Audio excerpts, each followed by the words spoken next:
Off the California coast, an event of unprecedented nature unfolded, challenging the very bedrock of oceanographic understanding and sending ripples of alarm across scientific and strategic communities. At precisely 2:16 a.m., sophisticated monitoring equipment registered an oceanic phenomenon that, by all conventional models, should not exist. A pressure wave, detected with disquieting precision, defied established laws of wave propagation and energy transfer, immediately signaling a profound deviation from the norm. Within mere hours, this enigmatic force would transform tranquil beaches into zones of urgent chaos, precipitating a scramble by emergency services from the vital economic hubs of San Diego to the bustling port cities of San Francisco.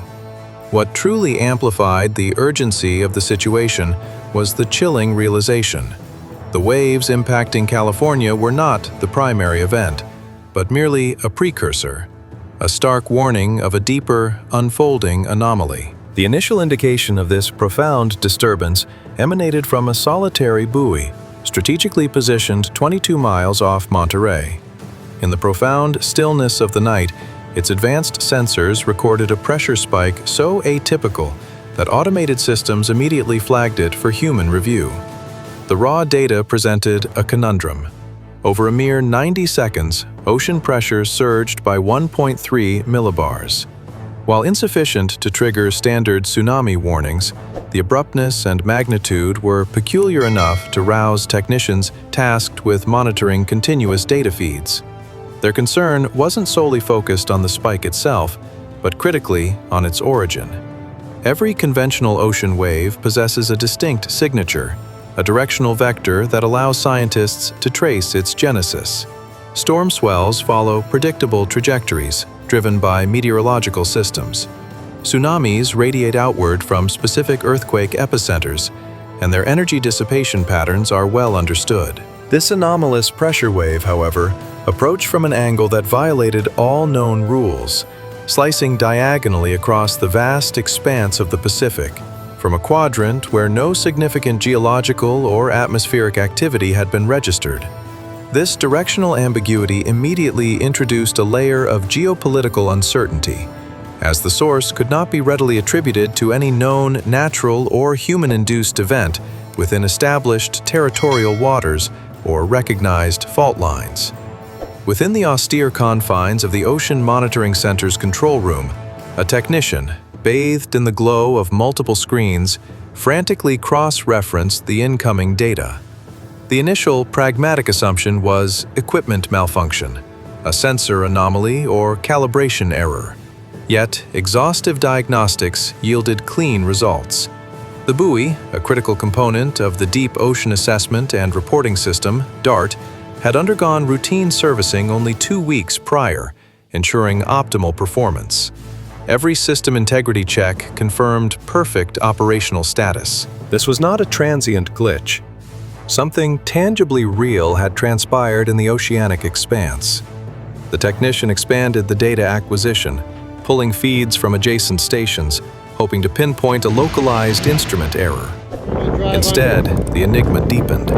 Buoy after buoy reported identical, albeit progressively smaller, pressure spikes, perfectly synchronized across a vast area. From Half Moon Bay to Point Sur, sensors registered the same unusual pulse with unsettling precision. Whatever the underlying cause, it was neither localized nor minor. It was a phenomenon of immense scale, capable of affecting hundreds of miles of coastline. As dawn broke over California, casting a pale light upon the unfolding crisis, the full scope of the event became terrifyingly apparent. Lifeguards arriving for their morning shifts encountered beaches fundamentally transformed. Southbound on-ramp Waves that should have been a manageable 6 feet were now crashing in at double that height, their energy far exceeding forecast predictions. In the Bay Area, colossal 14-foot monsters rolled ashore, transfiguring familiar surf spots into churning, perilous cauldrons. Even Southern California, typically characterized by calmer waters, experienced an onslaught of 8-foot waves pounding beaches from Orange County to the densely populated coastline of Los Angeles. the sheer numbers were staggering. Over 1,100 miles of coastline, a vital artery of the global economy, and home to millions, suddenly confronted conditions for which no forecast had prepared. For the 10.5 million residents in California's coastal counties, a routine morning had metastasized into an emergency. In Malibu, seawater inundated beachfront parking lots, flowing over protective barriers. In Pacifica, entire streets vanished beneath the relentless advance of the waves. Power lines sparked and failed as saltwater infiltrated electrical systems never designed for marine exposure, posing immediate hazards and disrupting critical infrastructure. Emergency coordinators watched their threat boards illuminate like a distressed Christmas display. Officials in Santa Cruz reported water levels surpassing any seen throughout the previous winter, a season typically marked by severe storms. But this event was qualitatively different. I don't know how. These waves moved with atypical velocity, struck with augmented force, and behaved in an unpredictably erratic manner. Experienced surfers, individuals who had dedicated decades to deciphering oceanic patterns, stood on the shore in visible bewilderment, shaking their heads. The ocean, a constant in their lives, seems to have unilaterally rewritten its own rules overnight. By noon, the human toll began to mount.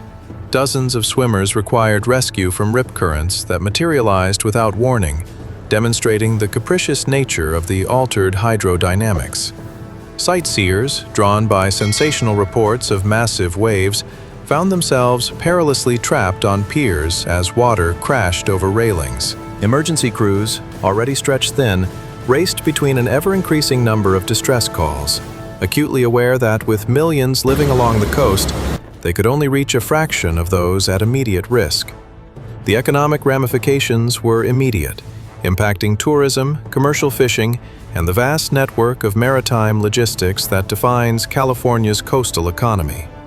In a laboratory steeped in the quiet contemplation of ancient geological records, Dr. Elena Matsuda, a distinguished paleoceanographer, meticulously examined sediment cores, artifacts that narrate stories of past cataclysms.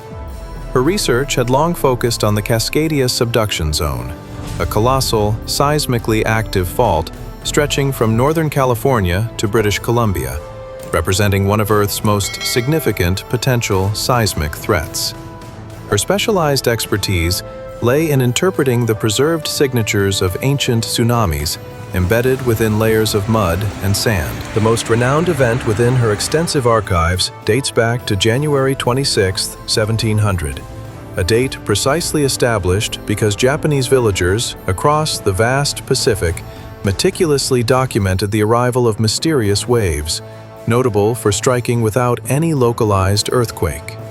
These historic waves had traversed the entire Pacific basin, generated by a massive, catastrophic rupture along the Cascadia Fault.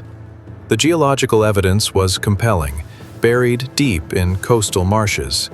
A distinct stratum of ocean sand deposited far inland, tree rings displaying the telltale signs of forests killed by saltwater inundation, and Native American oral histories recounting a night when the ground violently shook, and the sea catastrophically invaded the land. However, as Dr. Matsuda meticulously compared the 1700 event to the current anomaly, critical distinctions emerged, deepening the scientific perplexity. That historic tsunami possessed a distinct calling card: long, rolling waves with periods of 20 to 30 minutes between successive crests, a signature of deep ocean seismic displacement. The current event, by stark contrast, exhibited waves arriving every 12 to 18 seconds, a rhythm more akin to severe storm surf than a true tsunami, yet possessing an inexplicable energy.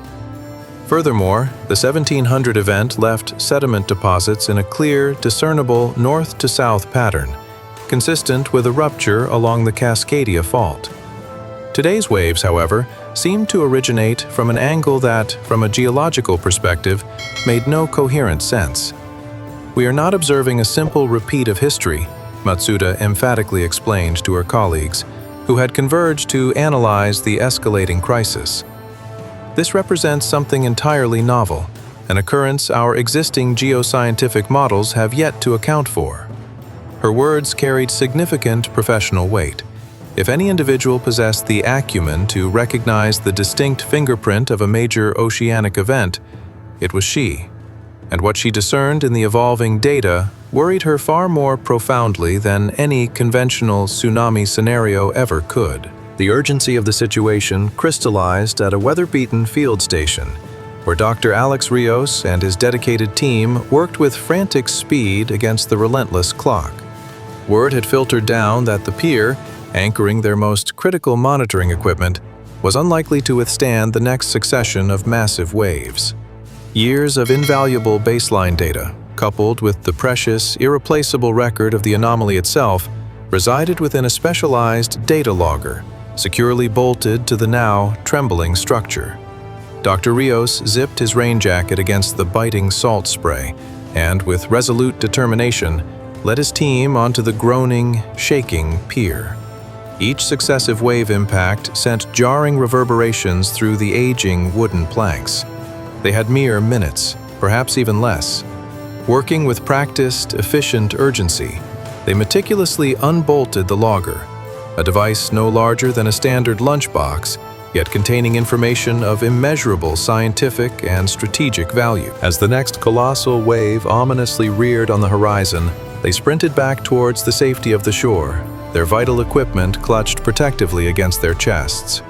On the storm-battered beach, Emergency Manager Lisa Alvarez orchestrated the intricate human dimension of the crisis. Her tablet displayed real-time feeds from tide gauges and flood sensors, numbers climbing steadily and inexorably into the danger zone.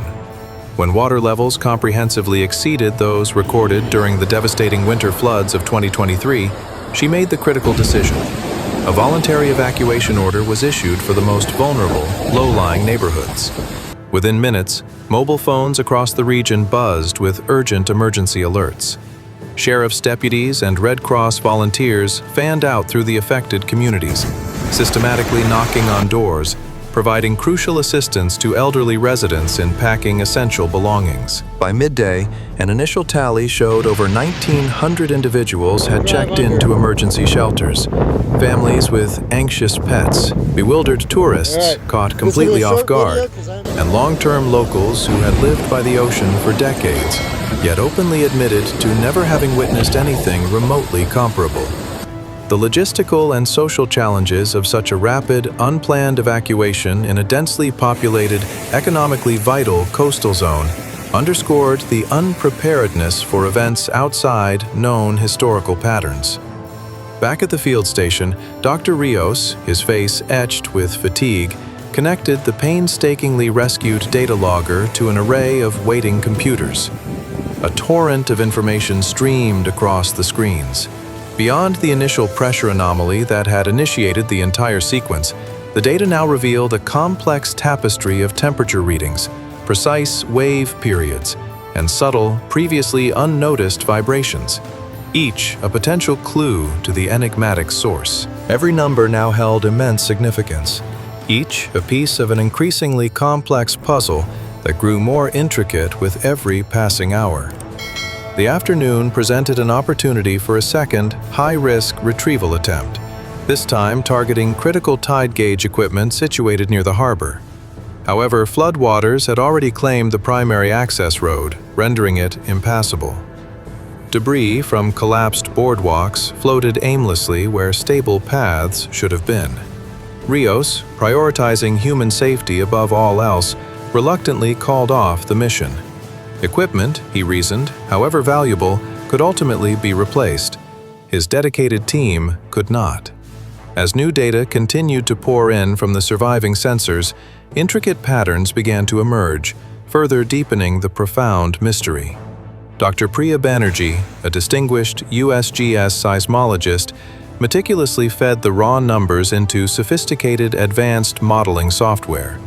Utilizing seismic tomography, a technique analogous to an MRI scan of the Earth's crust, her analysis revealed something entirely unexpected beneath the Pacific. There, situated just west of the deep Monterey Canyon, an anomaly existed within an anomaly.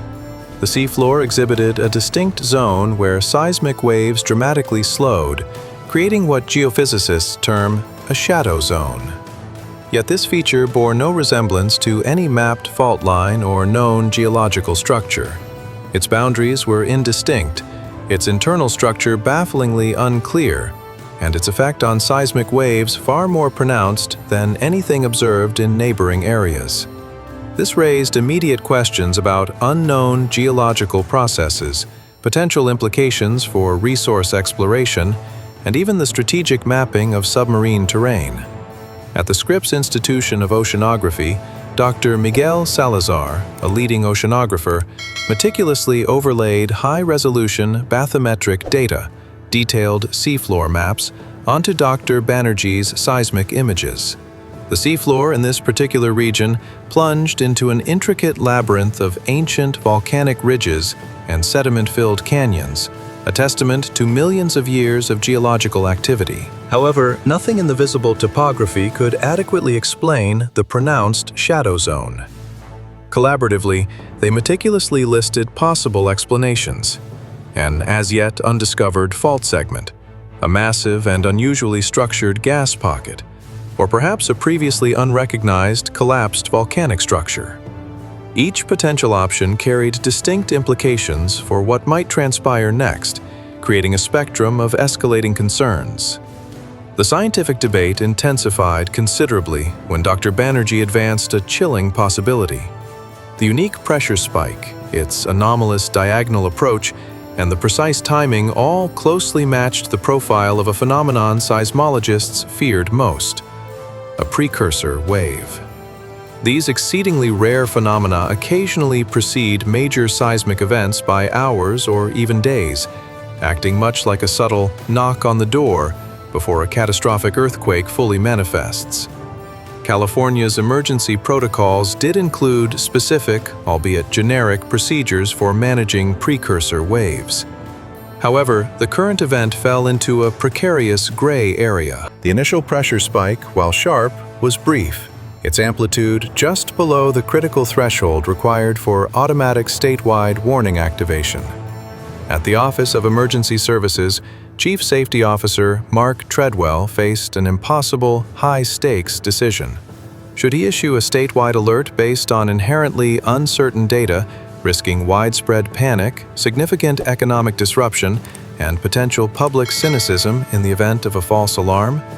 Or should he wait for definitive confirmation, thereby potentially squandering precious preparation time that could mean the difference between life and death for millions? As officials deliberated, grappling with the profound geopolitical and socioeconomic implications of their choice, nature provided its own unmistakable warnings. Along Monterey Bay's northern beaches, a deeply disturbing scene unfolded. Dozens of dolphins, encompassing both bottlenose and common species, lay inexplicably stranded on the sand. Marine biologists from the renowned Monterey Bay Aquarium Research Institute worked frantically to document the event, which represented the largest single-day stranding since 2017. Dr. Rina Morales, leading the examination of the animals, found no overt signs of physical injury or entanglement. They appeared simply disoriented, profoundly exhausted, as if some unseen force had fundamentally disrupted their highly sensitive navigational systems. Further south, deep-sea creatures, typically confined to the crushing pressures of submarine canyons, began appearing in shallow waters, bizarrely visible from the shore. Species such as lanternfish and specialized squid. Not everyone within the scientific community was convinced these biological anomalies were directly connected to the pressure wave. Dr. Calvin Lee, a respected independent geophysicist, urged extreme caution.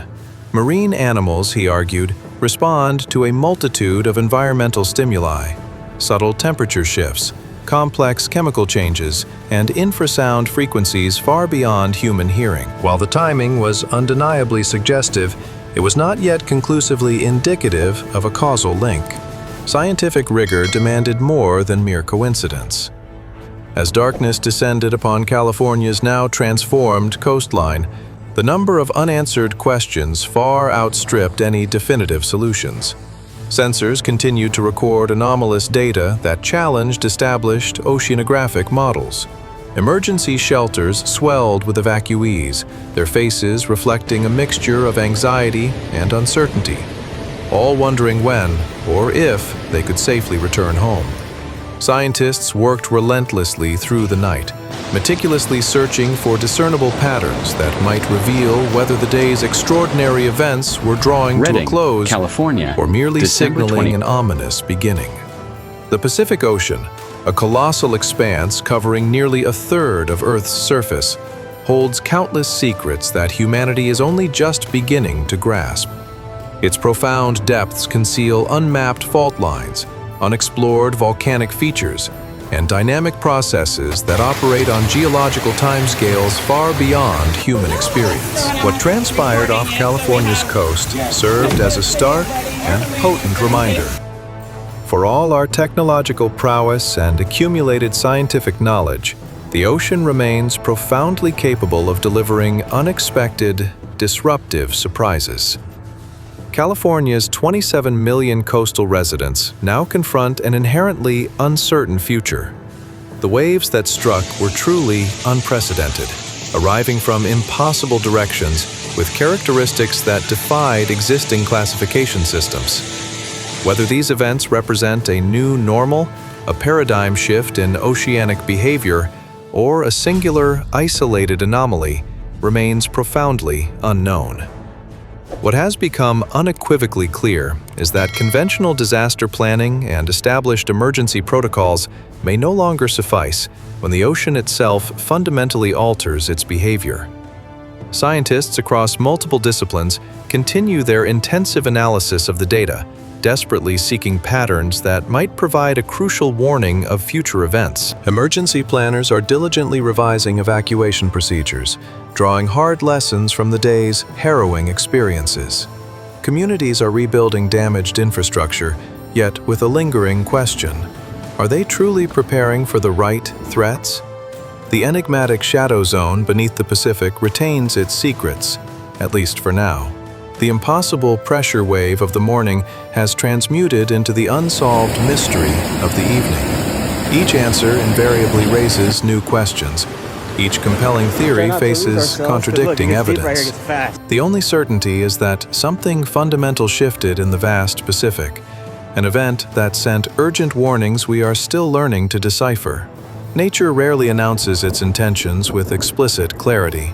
When it does send such potent signals, recognizing and interpreting them in time becomes nothing less than a matter of collective survival. For millions living along California's strategically vital coast, the events of this extraordinary day serve as both a dire warning and a profound wake-up call. The ocean we thought we knew has unveiled new depths of unpredictability. Our collective readiness for whatever comes next will ultimately determine whether we are witnessing the end of one chapter or the ominous beginning of another, far more challenging global narrative.